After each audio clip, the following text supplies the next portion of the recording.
एक नई सुबह और उसके साथ जीवन की एक नई शुरुआत। धरती पर ओस की बूंदें चमक रही थीं और सूरज की पहली किरणों ने फूलों को जगा दिया।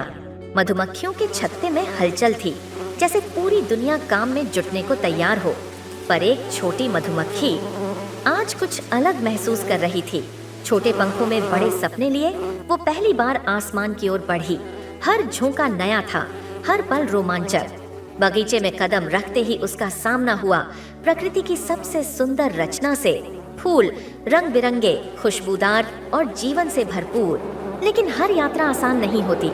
एक अचानक आई तेज हवा ने सब कुछ डगमगा दिया। वो कांप उठी पर रुकी नहीं। थक कर वह एक कोमल फूल पर बैठ गई, शांत, एकदम स्थिर। कभी कभी रुकना भी आगे बढ़ने का हिस्सा होता है। तभी एक तितली आई, मदद की पेशकश बिना शब्दों के, सिर्फ स्पर्श और अपनापन। नए साहस के साथ वह फिर से उड़ चली। हर फूल से पराग, हर मोड़ पर सीख। अब वह केवल उड़ नहीं रही थी, बल्कि समझ रही थी जीवन का स्वाद। सूरज अब क्षितिज को छू रहा था और वो मधुमक्खी अपने छत्ते की ओर लौट रही थी, मधु लेकर और कुछ और भी। अनुभव, आत्मविश्वास और कहानी। वापसी पर उसका स्वागत नृत्य से हुआ। वो अब सिर्फ एक मधुमक्खी नहीं थी, बल्कि एक नायक थी जो लौटी थी कुछ सीख कर।